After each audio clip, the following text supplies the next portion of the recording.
unSILOed podcast is produced by University FM, elevating the stories of your institution. Welcome to unSILOed. This is Greg LeBlanc, and I'm here today with Zeke Faux, who is an investigative reporter at Bloomberg and the author of this book called Number Go Up, Inside Crypto's Wild Rise and Staggering Fall. Welcome, Zeke.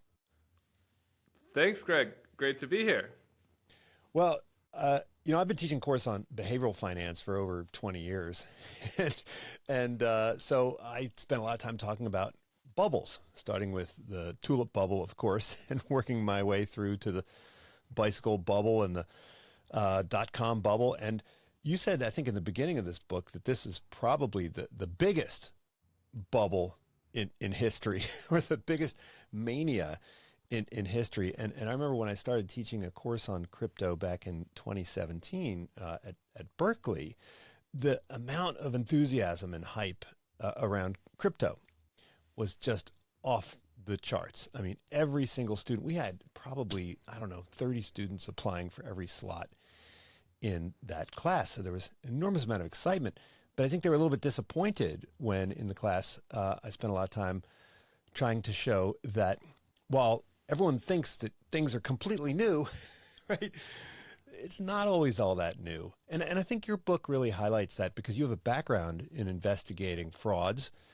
And so you apply your insights around those previous frauds to this group of actors in the crypto space. And I think probably the irony of your book is that you started by investigating the one company that has turned out probably to be the most stable and to have the least amount of obvious fraudulent dirt around it.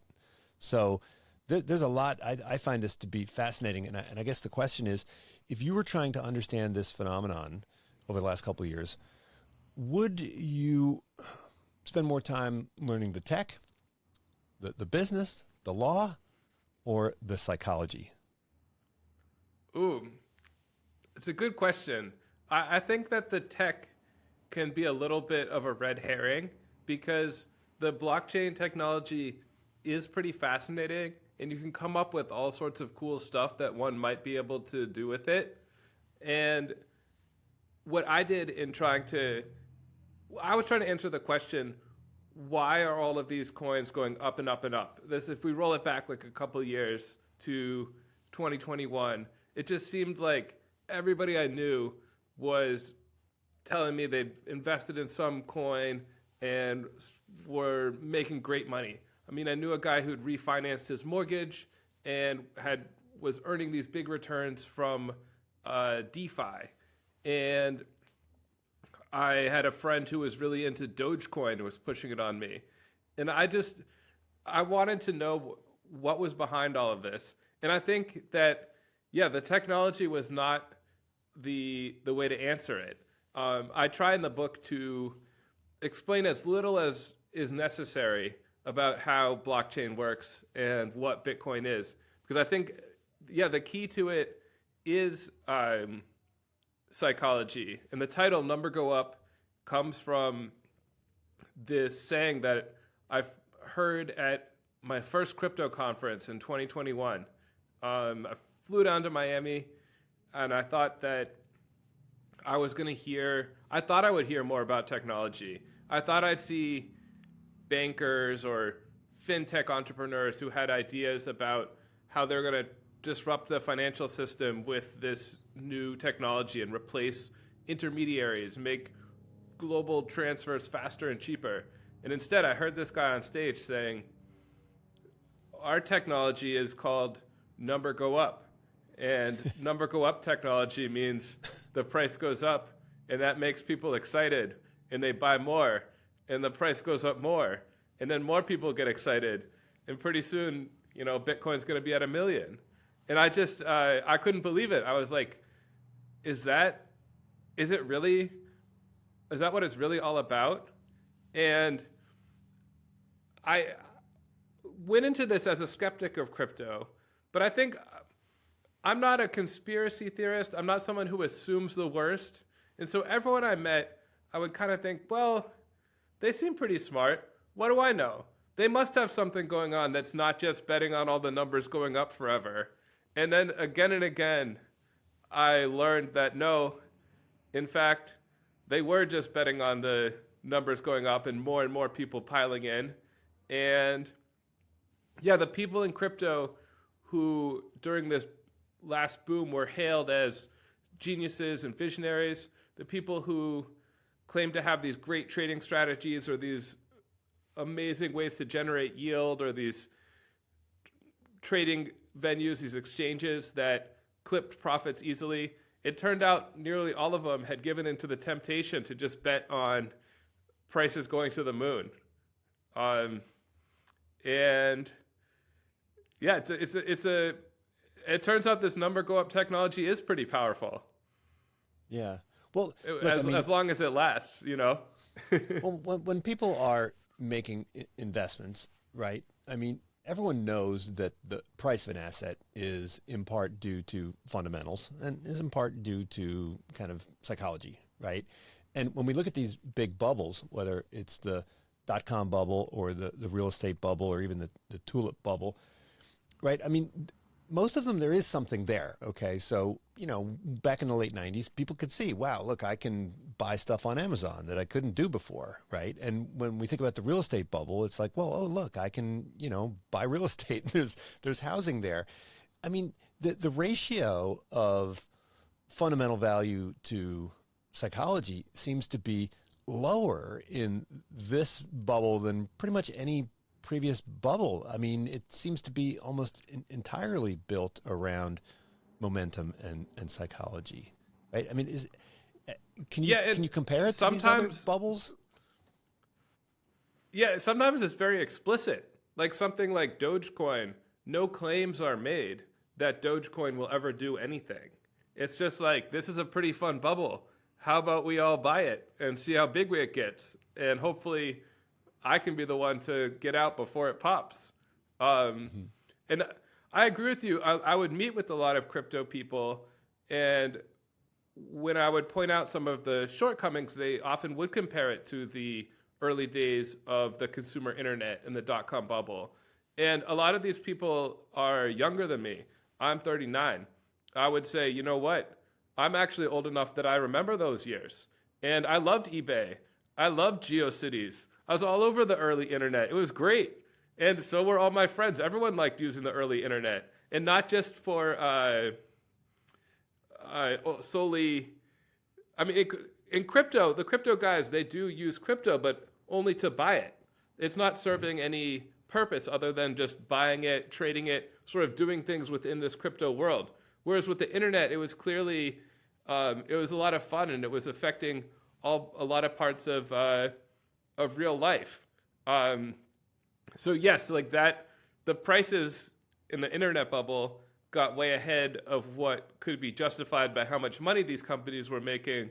But to me, there was never any doubt that the internet was a powerful innovation that was going to change our lives. I mean, I can remember, and I feel like my kids will never believe this, but there was a time when there was a song by a band that me and my sister loved it. It was a band called Letters to Cleo, and they spoke very fast, and we didn't know what they were saying. And there was literally no way to find out. Like, we could not find, we were writing letters to the band. We called the local radio station. Then, like, the internet came, and we looked up the lyrics. It was a miracle. So the value of the internet was always clear to me. And I think the crypto guys like to make that as like an easy comparison to try to justify the crypto bubble. And I think what's amazing right now is that when my book was published a few months ago, it was since then prices have soared.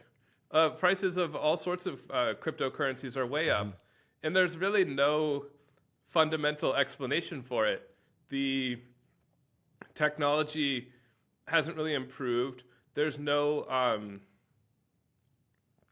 there's not like a big surge of consumer interest in it. If anything, at least in the US, it seems like interest is much lower, but the numbers are all going up again. Mm-hmm. Well, there is one real, very powerful use of cryptocurrencies, and that is criminal enterprise, right? So, there always will be a demand for ways to move money around that can avoid the authorities, right? And so, this is I don't want to say legitimate because it's not legal, but this is a legitimate use for this technology.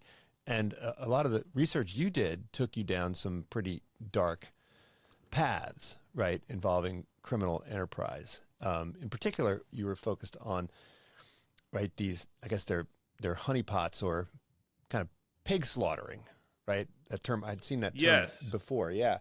Now, I was thinking that the major use case was sort of, repatriating money from different drug endeavors, or, trying to avoid capital constraints, or, ransomware. But you went into something which is much darker and much more violent. Did you ever think that was where you were going to ultimately wind up when you launched this investigation? No, I mean, when I started looking into crypto, I think this scam kind of developed and spread outside China during the time I was in this crypto world. It's a pretty new one. And if you're not familiar, this is the scam that people are trying to suck you into when they send you these spam text messages that we all get. Yeah, I mean, I think everybody gets probably 10 of these. I get like 10 of these a day, right? And yeah, it's not just, and it'll be like, text, hey, it's not just text messages. I mean, even on social media, you get these fake profiles. In fact, my LinkedIn profile was hacked a couple months ago, and it was a young, attractive Chinese woman who was the personality, who was apparently an import-export specialist, right? That just hijacked my entire profile and then started sending out all these connection requests. And I was wondering, why on earth are they doing this? Like, well, why would anybody do that? I don't get it. And then I realized that this was probably an extension of this pig slaughtering. Yeah. And I mean, what makes crypto so great for these criminals? Because, I mean, these scams are nothing new. And the gist of the scam is that this stranger will say, hey, sorry for the wrong number, but can't we be friends? And they're often, like in your case, they pretend to be an attractive Asian woman or man if they're going after women. Kind of heteronormative scam here. But the scammers will try to be your friend. They'll try to let slip that they are quite successful and rich and have a lot of free time for fun things like golf or driving their Ferrari. And then when you ask, hey, how do you get all that money? They'll say, well, let me show you. I got this great way, foolproof trading tricks in Bitcoin. And they will ask you, the victim, to sign up for an account at a crypto exchange, buy some crypto, often this stable coin called Tether, that's always where each coin is always worth $1. And then they will have you send your cryptocurrency to their crypto wallet. And to send money to a crypto wallet, you just need to know the recipient's 32-character address, which is just a string of random characters. And so if someone wanted me to send them a wire transfer, they need to give me their name, their address. And when I went to go send it at my bank, my bank might say, like, are you sure you want to send this? This seems a bit fishy. With crypto, I don't need to know the identity of the recipient, and I can send money across borders instantly and in large amounts and with no recourse, no refunds. And as it turns out, as I learned in the book, the people sending these spam messages are often in Southeast Asia, and there are criminal gangs there, often run by Chinese people, and they have set up these whole like office towers, office parks for scamming. And the low-level workers, the ones who send the texts, often they've been tricked too. They've been They're recruited basically slaves, with right? promises. Yeah, like they're recruited. They'll see an ad that says, "Hey, you want to come to Cambodia for a great job in customer service?" And when they get there, they are trapped, and they're told, "No, actually, you're going to be scamming people, and you can't leave. And if you don't hit your quota, we might beat you or torture you, or even worse." And it sounds like a conspiracy theory, but I went to visit some of these places. I've seen ones where thousands of people are held doing this work. And the UN actually recently estimated that more than 200,000 people in Southeast Asia have been trafficked to these scam compounds.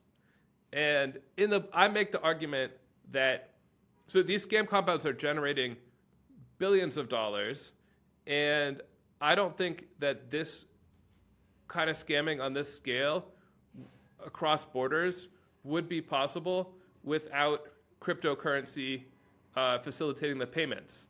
And for a criminal, for someone who's really motivated, crypto is great, and the scammers will teach you how to use crypto just so that they can have you send money that way so they can scam you.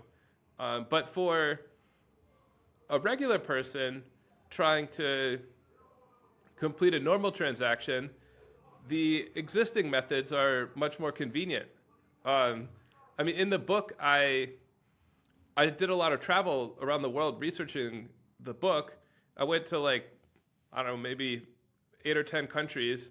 I always brought my Visa card, and nearly everywhere I went had tap and go payments, and they're instant. There's no foreign transaction fee, and I even earned airline points. So the pitch for crypto that it's going to help people make these payments easier, I found again and again it's actually much harder to use crypto. But if you have a real interest in concealing what you're doing, making big international transfers that people might complain about later, then maybe crypto is good for you. Yeah, it's puzzling, right? That people say that crypto is frictionless when it's incredibly frictionful. But the other thing is that the people who are part of the crypto community, they are known for being very distrusting, right? They don't trust the government. They don't trust financial institutions. They are trying to build sort of some trustless architecture. But what strikes me is how trusting they are, like how gullible they are, how willing to put their life savings at risk with wallets or exchanges that they know very little about. They don't seem to be terribly concerned with hacking. They don't seem to be terribly concerned with runs on the institutions. So, I mean, you spend a lot of time with the crypto folks. Are they fundamentally distrustful people, or are they just incredibly gullible, or is it that their gullibility and distrust is highly selective? That's a good point. And yes, I mean, there's two ways that they show a lot of trust. And one is that because of how hard it is to actually do crypto, nearly everybody just ends up trading crypto on exchanges, which work just like E-Trade or DraftKings or any sort of like online trading site. So basically, what it boils down to is you end up sending your money to some company run by, say, Sam Bankman Fried, and he's sitting on it. You do your trading on his website, and you hope you make money, and you hope when you go withdraw it, it's still there. So that's showing a lot of trust in whoever runs the trading site. In the last couple of years, that trust has been shown to be often totally misplaced. And then when it comes to DeFi, to these sites that are supposedly trustless, that are where there's supposed to be no central intermediary, unless you have a lot of you are very smart at coding and have a lot of time to review exactly how this works, you're still trusting whoever it is that set up this site, that they set it up right, that they don't have some back door where they can steal the money, that they're secure from hackers, like you said. And like in so many cases, it's been proven that there's flaws in the system and that there's that you are placing a lot of trust in something, even if it's not JP Morgan or whoever it is that you were really hoping to not trust. And I would argue, like if you are making a crypto investment and your money is on some DeFi exchange or some centralized exchange that seems pretty good, I mean, what kind of yield would you want just to sort of let them hold your money? Like it'd have to be a pretty high yield investment just to get over the risk that something unforeseen will happen, right? There's some chance that even if it seems great, that something you didn't think of is wrong with this, because it keeps happening again and again in crypto. And I think what makes these people overcome, they're not dumb. They know that these risks are there, the crypto investors, but they think, okay, maybe there's a 10% chance that something goes wrong here. Well, I'm thinking I might triple my money in a few months. So it's worth overcoming the friction and the risk of hacks and the risk of the boy genius who runs your exchange. Turns out he's stealing all your money out the back of the exchange. That's what makes people overcome everything, is this desire to get rich quick, in this sense that it's possible because they've seen a lot of other people do it and get rich. Mm-hmm. Well, I mean, we all know that if it sounds too good to be true, it probably is, right? So what I found particularly kind of bizarre is that when DeFi was at its peak and you saw a lot of yield farming and you saw enterprises like Celsius offering these astronomical interest rates, or the Luna project, I have trouble understanding how kind of reasonably intelligent people could put their money into these projects without thinking it to be a Ponzi scheme. I mean, if Silicon Valley Bank came along and offered you 18% interest on your deposits, you'd wonder, well, wait a second, like how can they possibly give me 18%? So I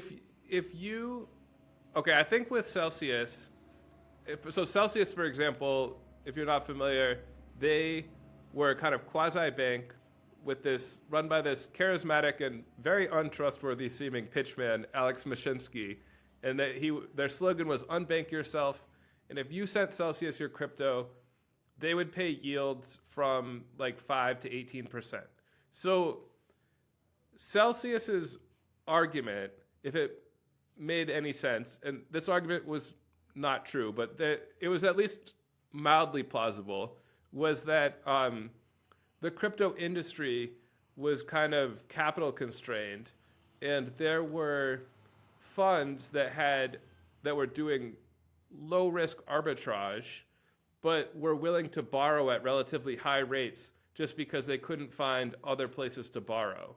And that Celsius would make loans to these funds at high rates and then pass those earnings on to you, the depositor. And that they had other profitable opportunities that just were being ignored by the mainstream.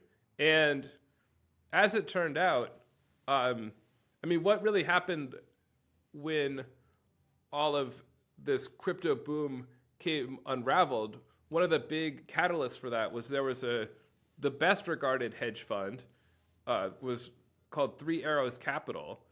And this was the kind of fund that Celsius was lending to. And its founder, Su Zhu, he had tons of followers. People really looked to him for investing advice.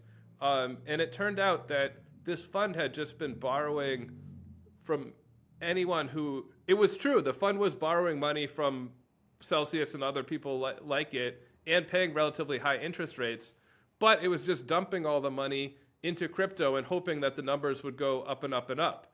And when that plan faltered, the fund defaulted on all these loans, and Celsius and other companies like it in turn failed. So yeah, I spent like more than a year having all these conversations with people about just this, where I would say, yeah, isn't this a little too good to be true? And they'd come up with these long stories about how they might be making these high returns without taking on excessive risk. And yeah, and they were all pretty much shown to be lies. Yeah, I mean, look, we in finance make a distinction between hedging and directional bets, right? And arbitrage and directional bets. And a lot of these funds like Alameda Research, I mean, they did start off as companies engaging in arbitrage. But I mean, the arbitrage opportunities were relatively limited and, went away very, very quickly. And so they transitioned into making directional bets. And I think finance people are very aware of the difference. Do you think that maybe part of the problem was that a lot of the people in this sector did not have traditional finance backgrounds, did not, there were obviously smart people and not so smart people, but even the smart people, the ones with the background in engineering, I found that very few of them had exposure to basic finance principles. I mean, there was certainly an element of that where crypto people were rediscovering some of the problems with the traditional financial system that had been known for like decades. And they're sort of running through all of the disasters that have hit the financial industry in like the last century. But the guy who ran Alameda Research, Sam Bankman Fried, actually did have some experience in traditional finance. He came out of Jane Street Capital, which is a really well-regarded trading firm on Wall Street, staffed with, physics majors from MIT. And the story that he told me when we met was that at Jane Street, they developed systems Jane Street handles something like if you trade a stock in the US, maybe it's 1 in 20 that Jane Street takes the other side of the trade. They handle a huge percentage of stock trading in the US. And stock trading in the US is super efficient. For all the crypto people like to talk about flaws with the traditional system, I mean, the spreads on stock trades are really, really small now. And Jane Street's developed these complicated systems to turn those tiny spreads into like billions of dollars a year in profit. And Sam's pitch was, we can apply that same sort of thinking to crypto, which is less competitive, where the spreads are 100 times wider, and we can really clean up. And even though he knew exactly what he was doing, he ended up abandoning that, if that was ever their real business plan, and making huge directional bets, including on Dogecoin, based on when Elon Musk might tweet about it. And not just making huge directional bets, making them with money stolen from the customers of his exchange, which is clearly a whole order of magnitude riskier than just gambling on Dogecoin. Yeah. Well, look, I mean, my window into this world is primarily through some very intelligent people who are engineers and entrepreneurs. But I think when you go to these kind of conferences and you start exposing yourself to the community, I mean, the bulk of this community and even the bulk of the kind of entrepreneurs in this space, they don't seem to be what you might think of as terribly sophisticated people. I mean, some of them were child actors, right, and former plastic surgeons. I mean, it's a bizarre collection of people, many of whom had kind of dubious histories, right? So maybe start off by talking about how you decided on Tether as a potential target of your investigation. So in my career, I've always investigated scams. I've done really fun stories about penny stocks, about loan sharks, about payday lending. And I love like unpacking all the details of how a scam works. Now, to be And fair, those scams that you just mentioned, I mean, those are the kind of scams that will rob, ordinary people of their life savings. When we think about the victims of, say, Bernie Madoff, I mean, yes, they're sympathetic, but they're generally not like some of the people that you depict, right? People in the Philippines, for instance, who are, poor people. I mean, there were retail victims and there were wholesale victims, right? yeah. And so I think maybe when I was looking at crypto, I was not as attracted to it because I thought a lot of crypto is just some guy saying, hey, my coin is great. And then a bunch of people who might not even really believe that, buying the coin and telling everyone how cool it is, and then just hoping it goes up and that they will be able to cash out. And I felt like it was not like a good target for my methods of investigating. But when I came across Tether, that the editor of Bloomberg Businessweek, Joel Weber, came by my desk and just said, hey, what do you think about these stable coins? And when I looked at Tether, it was 2021. This is a company that, so each Tether is supposed to be worth $1. It's a simple business model. You give Tether $1, they give you a Tether token that you can go trade in crypto land, use it to move your money around, and they take your dollar, Tether does, and puts it in the bank somewhere. And if you ever want, you're supposed to be able to send your Tether token back in and get your dollar back.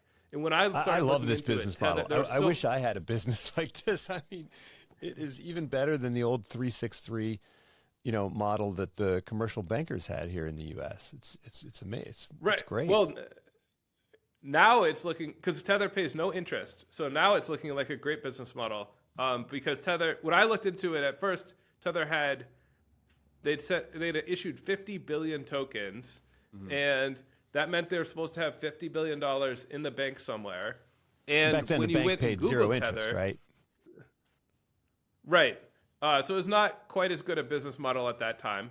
And when you looked up Tether online, what you saw wouldn't have passed like the most basic test in the traditional finance world.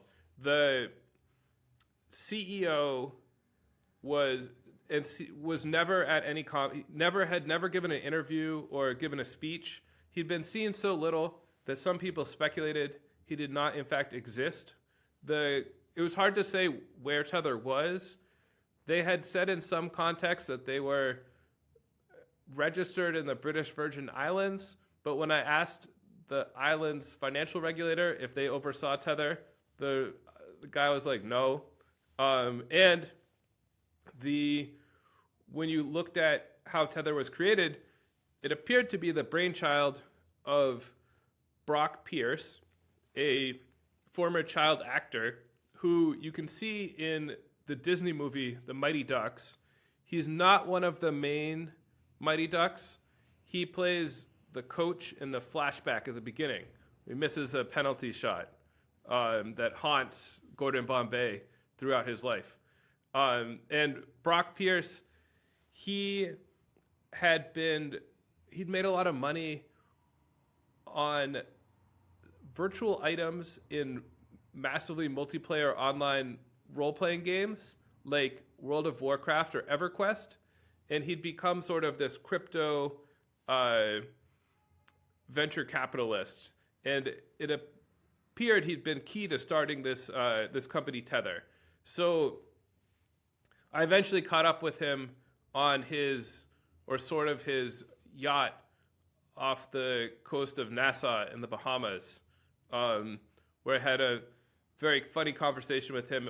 He was wearing a knee-length vest, shirtless, beautiful fedora with I think playing cards in the brim, and was just waxing philosophical about how crypto was going to save the world and Tether was key to national security. But anyway, I looked at Tether and I'm like, if this company existed in the traditional financial world, people would be, screaming about how sketchy it was. And in crypto, it wasn't like people in crypto denied that Tether was odd, but they just used it anyway. And it was the number one, on most days, it was the number one most traded coin, and it undergirded like a big volume of all crypto trading. And when you'd ask people in crypto, well, how solid is this Tether thing anyway? Oh, I mean, I'm forgetting the key. They would not say where the $50 billion was. They were like, we definitely have it, but we're not saying where it is. So I thought, okay, I think this is something I could handle. I'm going to go try and figure out what's up with this $50 billion. Maybe I can find it. Maybe I can get some clues about whether it's all there. It's like, this is my kind of mystery. And so that's what sucked me in to the crypto world. But the mystery is, if they have it, why wouldn't they tell the world, right? Why wouldn't you'd think they would be, calling in every auditor on the planet to come in and disclose, because that would kind of boost their business. I mean, or is it that they didn't need to? Like there was if they had done that, maybe it wouldn't have done anything because people already trusted them. There could be some part of that, but I also had a very funny conversation about this with Tether's CEO, who it turned out he did exist. His name, Jean-Louis van der Velde. And I had just spent some time with Sam Bankman Fried in the Bahamas. And then I was sitting down with van der Velde, and I asked him that question. And I said, wouldn't it be great to, in hindsight, this was a very hilarious thing for me to say. I said, wouldn't it be great to set all these fears to rest? I mean, I just spent 3 days with Sam Bankman Fried. He clearly is not up to no good. He showed me everything on his computer. He let me just sit there while he did his business. There's a man who's got nothing to hide, Sam Bankman Fried. And Jean-Louis van der Velde said, yes, I agree that Sam Bankman Fried has nothing to hide. It must be easy for him. He only just got into this business recently, and so he has not had to he hasn't undergone the hardships that we had. He's able to just show his books all clean. And there was this implication that Tether, and I mean, it's a fact. In the early days, crypto was in this real gray area, and Tether did some shady stuff in order to get access to the traditional financial system. So it seemed like what the CEO was saying was, even if we have the money now, we can't really permit a thorough examination of everything we've done to get to this point. And so maybe that is still what's stopping Tether from providing even more info. And part of it may also be that Tether's business partners might be happy to take their money to earn fees from servicing Tether, but they might not want the entire world to know about it. So that might be why Tether is not like saying exactly who they're doing business with. Although recently, Cantor Fitzgerald, the Wall Street trading firm, came out and its CEO, Howard Lutnick, said, yes, we hold Tether's treasury bonds. I don't know if he said all of them or a bunch. And he said, we love it. Great customer. So maybe the Tether will disclose more in the coming months. Yeah, I mean, I guess one question I would have is, why aren't mainstream financial institutions getting into the business that Tether is in? Now, of course, one reason why is that they don't want to be involved in the illicit uses that Tether is put to. But there are plenty of people that are using it for perfectly legitimate reasons. I mean, speculating in crypto and so forth. So I wonder why you'd think that if JP Morgan offered up a stable coin, that it would be more attractive to most people who weren't criminals. So, yeah, I mean, the appeal for anyone right now is that interest rates have risen and Tether now is sitting on more like $80 billion, and they don't pay the interest to Tether token holders. So Tether now, I went into it thinking that Tether was the sketchiest company in crypto, and now years later, so many of the people that I met, their companies have failed. Tether has held up. They've now got $80 billion, and if you believe their numbers, they're earning, say, 5%, a safe 5% yield on that $80 billion, and that would be $4 billion a year in profit. It's a really small operation. So the company, the owner must be among the wealthiest people on earth.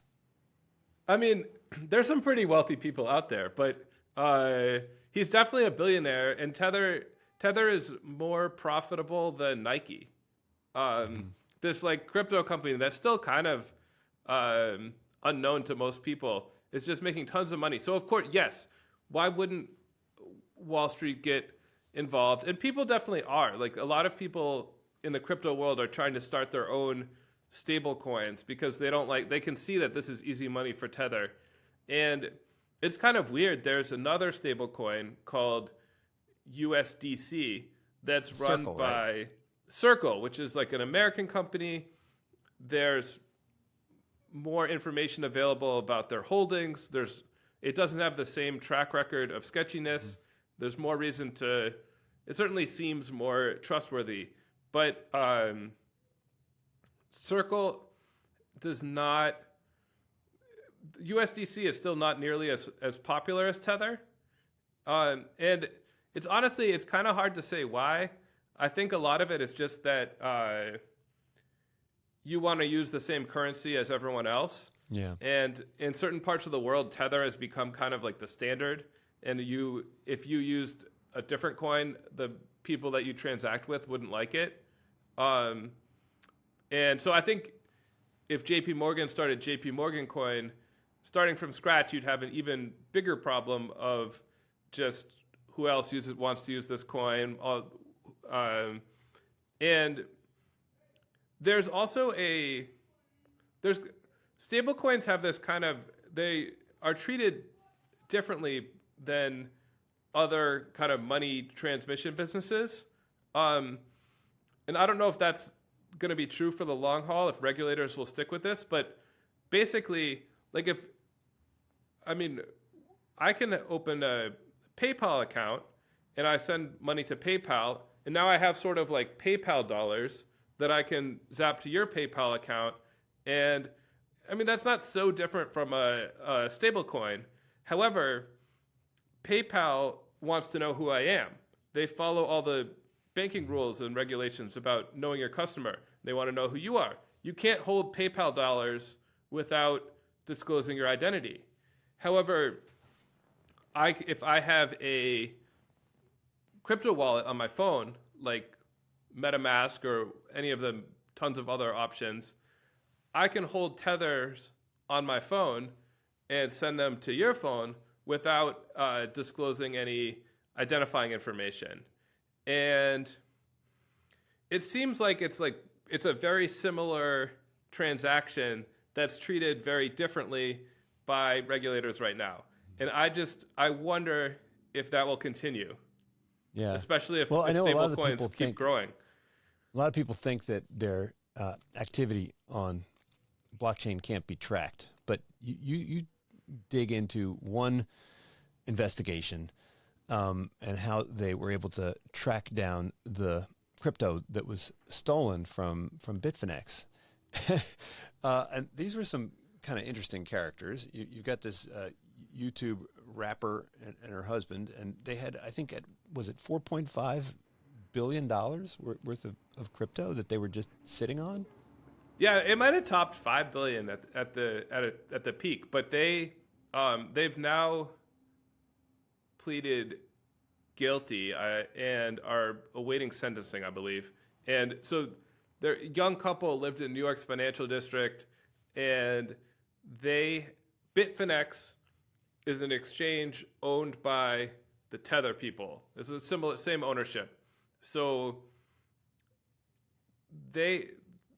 Razzlecon was the hacker's rap name. She had this alternate persona where she did really horrible but very well produced rap videos that she'd put on YouTube. Her and her husband, Ilya Lichtenstein, had hacked Bitfinex through, essentially they'd gained access to Bitfinex's computer system, likely through some sort of phishing scheme, like getting an employee to click a link. And then once they were inside the exchange's computer, they had sent all the exchanges, or half the exchange's Bitcoins, to wallets they controlled. And so this would be, and at the time of the hack, the Bitcoins were worth maybe, I think it was 100 million or something like that. But as they sat on them, the value went up and up and up to the point where by the time they were caught, this young couple had like billions of dollars of Bitcoins. And they'd only spend a tiny fraction of it, right? Yes, very, very small amount. And so this is where I think a perception has sprung up that crypto is kind of bad for crime, because it is trackable, especially in these high profile cases where there's a lot of interest. So people could see that the hackers had transferred the Bitcoins to these addresses, and no one knows who those addresses belong to, but anyone can kind of go look up those addresses, see how many Bitcoins are in them, and see if they make any transfers to other addresses. It makes it very hard to spend the money. It's kind of like, imagine somebody robbed a bank, and they took they had all the duffel bags of money, and they stuck them in the getaway car outside, and then they just sort of locked the door and walked away. And so anybody could see, like, there's the bank's money. It's right in the getaway car, but nobody can get in. So it's almost like there's an ink canister, right, that explodes, and all the money has pink stains on it, right? So everybody knows that it's stolen. And so those Bitcoins, anyone who transacts with those wallets gets sort of marked as a criminal who's done business with the hacker. And what they had to do was find people who didn't really care so that they could it's sort of like other forms of money laundering where they had to transact with like drug dealers, and then they had money that was slightly less tainted. It just appeared to come from like drug dealers. And then they had to find someone who didn't mind handling the drug dealer money. In the end, they really weren't able to spend much of it before they were caught. But compare this to like a typical criminal. Like, let's say I wanted to evade taxes. I would just need to find a way to acquire crypto without giving identifying information. Then I would hold this crypto in my crypto wallet, which isn't identified by name. And then the only way that the authorities would get onto me is if they would never be able to associate my wallet with me unless they got some sort of like external clue. So like the typical criminal, crypto's still pretty good. It's like, like Swiss bank accounts were great for criminals, even though they were, identified by number. But yes, in the blockchain, there are these like blockchain detectives, and if they set their mind to it, they can gather a lot of clues eventually about these big crypto crimes. Mm-hmm. Now, you've traveled to a bunch of places. One of the places you went to is El Salvador, and I followed somewhat closely the experiment that they were running down there. It seemed very, very bizarre. I mean, the people on the outside thought, "Wow, isn't this great?" And the people on the ground were befuddled by it, right?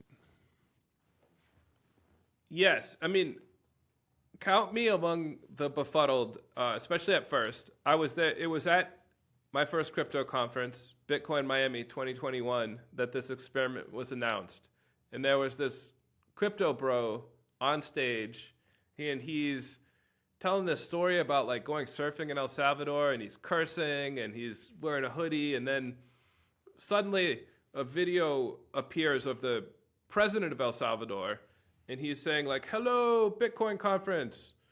I have decided that my country will now make Bitcoin legal tender."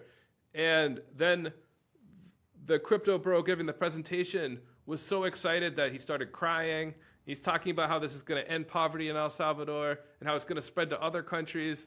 And I'm like, what is this nonsense? And I look around and like the audience is wrapped. Other people are crying. Like this is just like a huge moment for Bitcoin. There's a certain and messianic. I went down to there's like a messianic flavor to it, isn't it?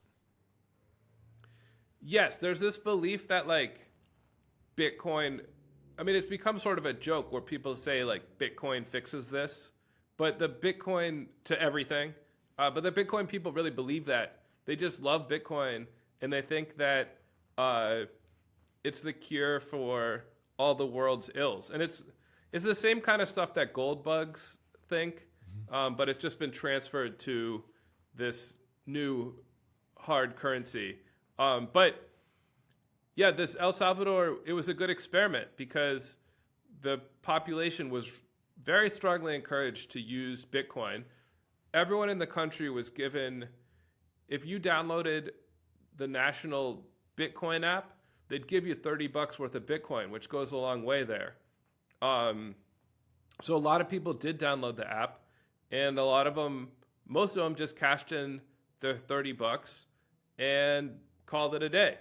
And so by the time I got there, it was very hard to find. It was almost impossible to investigate like Bitcoin in El Salvador because there was just nothing happening. Like people had no opinion about it. They'd just say like, whatever, like I got my $30. And you'd go to restaurants and they were very strongly encouraged by law to accept Bitcoin, but they'd often say, oh, the machine's broken. The manager, we got to talk to the manager, but he's on break. They'd come up with, because it's such a hassle, they'd come up with all these excuses to try to not take your Bitcoin payment. And I was surprised to see that I went to this town called El Zante, this surf town that has kind of become like a pilgrimage destination for Bitcoiners. And it was there that the El Salvador Bitcoin experiment started. But even there, the locals are just sick of the Bitcoin tourists. And I saw stores that had signs that said, "We don't accept Bitcoin." And there's really no reason not. You're just turning away perfectly good Bitcoin tourists. I mean, Bitcoin's kind of annoying, but if you could sell, a dinner to a German Bitcoiner for Bitcoin, the hassle is so great that they're just willing to turn business away rather than use the Bitcoin app. It was pretty surprising. And also the government went to great lengths to encourage people to use this app for remittances, but it's only gained a really tiny market share, like a percentage point or two. So it seemed to me like this was a really big test of like Bitcoin's appeal as a payments mechanism, and it totally failed. Now, one reason may be that El Salvador is already dollarized, and so the people already have access to like a very relatively stable currency. And so the appeal of using something that goes up and down a lot just might not be there. Now, among maybe your if they tried in Argentina, have better luck. Well, your travels took you also to the Bahamas, where you spent time with Sam Bankman Fried, both before and after the collapse. And one of the possibilities that you raise is that that Bankman Fried kind of knew he was participating in a Ponzi scheme all along, right? But he had a good justification for it, which was the effect of altruism. I mean, we've seen the trial. We still don't have a better grasp on what he knew and what he didn't know. But I mean, does it matter? I mean, what do you think? What do you think he was? I mean, because this is like a physics major, right? This is a smart guy. It would be very difficult to believe that he just kind of lost track of a few billion here and a few billion there. I mean, is that possible? So when after FTX failed, I flew down there and I told Sam, we got to talk. I got to find out, because I had written a pretty positive story about him earlier in the year, and I was really taken by this idea of effective altruism and whether this kid had really, as a teen, the way he tells the story is that when he was a teenager, he met this philosopher. The philosopher was like, wouldn't it be pretty cool if you got rich and gave all the money away? And teenage Sam was like, yeah, that sounds cool. And then by the time I met him, which was only like 9 years later, he was one of the richest people in the world. So I was really hung up on like, will he actually give all his money away?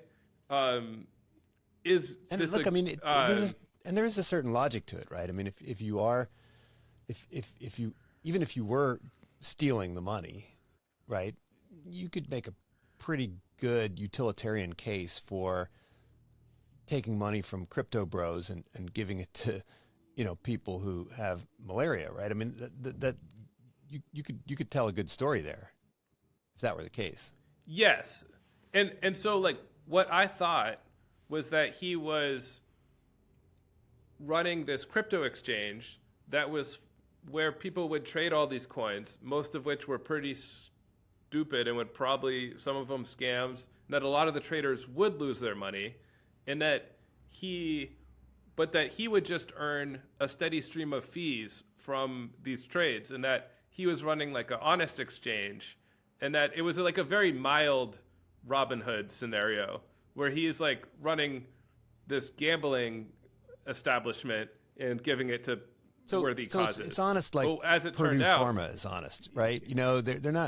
They're just giving people what they want, right? And if you as long as you donate the money to the museums, then you're a good person.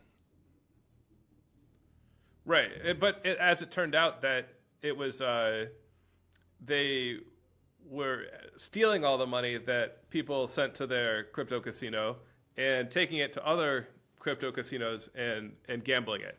And so when I sat down with him after the failure, he ran through all his excuses, and he tried to claim it was just sloppiness, and that he had, at one point we had this crazy exchange where he went on, and I was like, thinking about what he said, I'm like, are you really saying that you misplaced $8 billion?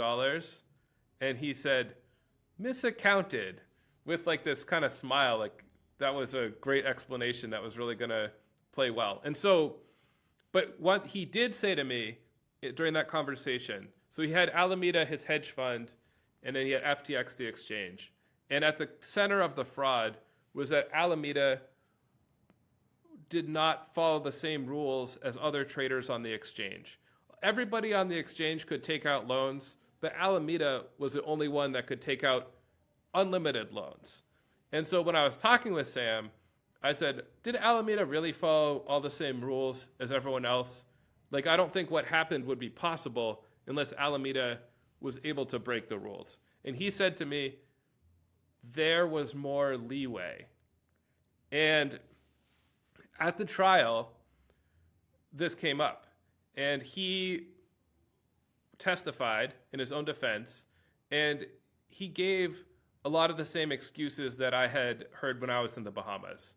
But then he was cross-examined, and the prosecutor asked him, you're saying that all traders on the exchange could borrow, but have you ever said that Alameda didn't follow the same rules as everyone else? And Sam said, I don't remember anything like that. And she pulled out a hard copy of Number Go Up, gave it to him, and said, like, turn to page 224. And after some objections at a conference with the judge, they went over all the stuff that he'd said to me, and he had to claim that he didn't remember saying that he didn't think he'd actually really talk to me very much. And We'd spent all day together. And his media spree after the collapse, which I've been a part of, really came back to bite him at this trial where they could pick apart everything that he said and find inconsistencies with it. But one thing that also came out at the trial was that, not that this is, I think, an excuse for his fraud, but that this was a guy who really thought he was going to save the world, and who, I think if you could have an honest conversation with him, I think he would say a version of what you said, where it's like, what our goals are, the ends justify the means. We are going to do so much good with this money that it's worth it to gamble the customer's money, because if it works, we're going to save so many lives.